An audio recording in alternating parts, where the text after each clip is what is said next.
Hey guys, now before the video begins, quick disclaimer. Now the reason why my voice sounds so dead, and I kind of realized that while editing, is because I've been sick for the past 4 days, and like I've had a fever for 2 of the days, and like I've been recovering basically, but that's just like a heads up for anybody wondering why I sound like an actual zombie. Hey YouTube, it's your boy Mizuki, back with another video, and in today's video, I'm gonna be running back the long forgotten tier list.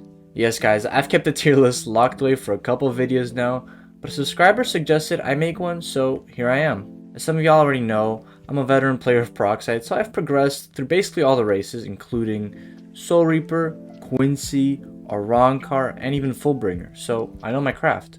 As for the info I gathered, most of the things I'm going to be spilling in today's video are from my previous experiences. I also looked over the Trello and even watched some videos to bring back my memories of these weapons. Now the catch is, these weapons vary based on race and build, so y'all will get to know up ahead some weapons don't mix with certain races and builds. But anyways, with all that in mind, let's hop straight into the video. And now before we begin to break it down for y'all, there are currently 7 types of weapons in Peroxide. The basic ones are of course the sword, which is obtained by practically every race, including Quincy's, but excluding Fullbringers. As of now, there are no ways for Fullbringers to obtain a weapon, so all they really got are fists. Then we got the bow. This one is obviously exclusive for only Quincy's. The third weapon type are daggers. They got 5 M1s just like a normal sword slash katana. The only difference is it's a light weapon and it's a lot quicker, and it also comes with a special M2, I'm sorry. The fourth weapon is a long sword, so basically Barion's axe as well as Ichigo's regular Shikai state. There's basically a lot of giant weapons in Peroxide, like I'm sure y'all could name a couple. There's obviously a lot in the Bankais, in the Reses, there's plenty. And now the fifth weapon type is of course the dual blades. Now of course Quincy's don't got that type of weapon yet, but I believe both Shinigami and Arankars do. Of course not Fullbringers though, Fullbringers. And the fifth weapon type is of course guns. And now of course Quincy's have guns. I mean the infamous revolver is a Quincy classic. That's actually my weapon of choice every time I log with my Quincy account. But Arankar's got him too. The only exception is Soul Reapers. Soul Reapers don't got that luxury yet. They probably won't, because Soul Reapers suck. Nah, I'm just kidding. And last but not least, we got the Fullbringer weapon of choice. Not like they got a choice. They're fists. Now this is what I was tortured with when I did my Fullbringer gameplay / progression. Let's just say fists aren't very good, and I'll tell y'all why, but later. Lastly, every weapon has a different amount of M1s, and this would make sense since logically the heavier weapon would swing for less, but compensate with its damage. So longswords got 4 swings, 4 M1s, guns, katanas, and daggers got 5, and dual blades got 6 swings, which is real nice. Now anyways, let's begin ranking these weapons, and right off the bat, we got ourselves a dagger. Now the dagger is a complicated one, and in the past, I've seen a lot of controversy revolving around this weapon. Though most people rock it just because of the looks, I think if you're a spear build and you rock the dagger, unless you're used to how fast the M1s are, you're probably going to get ganked. But this weapon allows for opportunities, especially if you're a quick player, and if you learn to use a dagger, it can work in your favor. It will do even better if you're a strength build, but since it's such a one-sided weapon, I'm probably going to have to put in a low A tier. It has a lot of potential, but you need to learn how to use it, which most people tend to fail to do. Now moving on, we got ourselves the long sword. Now I personally appreciate the long sword and a tad bit more than the dagger, and not only for its damage, but also its range. If you know how to manage your distance, this can be used as a beautiful weapon type for chipping. This weapon does a lot of damage. Also, if you're a strength build type of player, then this weapon will carry you like crazy. But even if you aren't a strength build and you're a spear build, or you're a hybrid build, this weapon still sums a wild amount of damage, putting in a low S tier. Now, spear build wise, for those of y'all rocking it, I strongly recommend a longsword weapon and or a katana, which we'll be talking about next. Other than that, don't choose daggers, as the damage will be pretty faint. Also, don't go for guns either, since the guns aren't very strong. If you're a spear build, you need something to substitute for the weakness you got, so definitely go for a stronger weapon. Now moving on, and speak of the devil, katanas.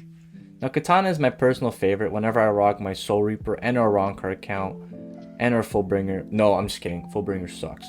And now the reason for that is I'm a hybrid type of player, especially when I play my Soul Reaper and a Rankar account. And let me guess what a katana is. It's a hybrid weapon. It's between the dagger and the longsword, so it's a piece of both sides. Katanas also work well with spirit and strength builds, which is why it's such a favored weapon class in Peroxide. On that note, I think Katana earns itself a spot in the mid S tier. It's a good weapon for any player, and will serve you good. Now moving on, we got ourselves the weapon that's only exclusive for one race. Yes, the Quincy Bow. Now the Quincy Bow is a biggie, as it's pretty risky to rock if you're a spear build, since the bow itself isn't a very crazy damage orientated weapon, so you'd probably want to be a strength build, but it does make up for the weakness by being a long damage or long distance weapon, meaning you can keep your opponent at bay. Still though, compared to that of a katana and longsword, at the end of the day, it's only really good for one build, giving it a spot on a high A tier. And the reason why it's a high A tier is because of the far range aspect. Now our second to last weapon is of course the gun. Now what I appreciate about the guns is of course the style. They're basically identical to katanas. The only difference is the design of the gun obviously. The designs of the guns are really cool, and I believe they got a nice custom M2. Guns are my favorite and is a go-to weapon in Peroxide. It suits hybrids and strength builds very well, and there's not much to say about guns since we already discussed katanas, so I'm going to place them at a high A tier above bows since they work well with hybrid and strength builds, but still worse than longswords that work well with every build. Okay, now last but not least, we got fists. Fists are by far the worst weapon of choice. This is not okay. For some reason I thought I was talking about myself. Like, no, this isn't my weapon of choice, guys, by the way. If I didn't make that clear already. No matter what you say, they do practically no damage. They're clearly very close range, closer than daggers for obvious reasons. The swing's hella slow too. Fists are obviously the default weapon, which makes sense. And obviously it's just not possible to be used unless you got a strength build, placing this weapon in the high C tier. Bruh, I for some reason forgot about the dual blades. Maybe it's because it's just so in the middle, even more moderate than the katana. But the cool thing I find about the dual blades is how underrated this option is.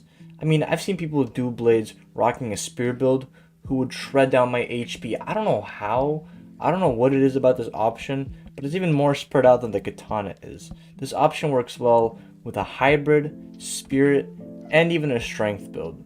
You can also run a more effective combo using dual blades since it has one extra M1. It has 6 compared to the 5 and the 4 all the other ones have.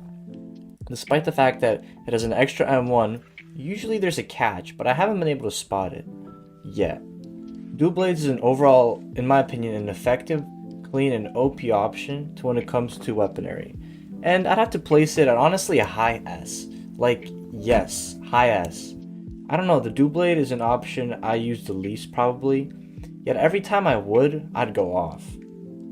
Kinda makes me regret not sticking or digging deeper into this style, but it is what it is. Now with that in mind, again, it really depends on your build. Some of these weapons are better than others in certain builds and races, but you just gotta find your bread and butter and work with it. For example, I love my Quincy dual guns. Stark, bro. Bro really knew what's up when he was choosing his weapon. But yeah, for those of y'all crazy combo players, if y'all want to obviously have some crazy fast chains of combos, I recommend you take some time and master the Dagger. It's obviously OP when it comes to forming combos. The only downside is it normally takes a while to master it, but once you do, the world's your oyster. And yeah, aside from that, I hope y'all enjoyed this video. Like, sub, all the proper things, and I'll see you on the next one. Ciao.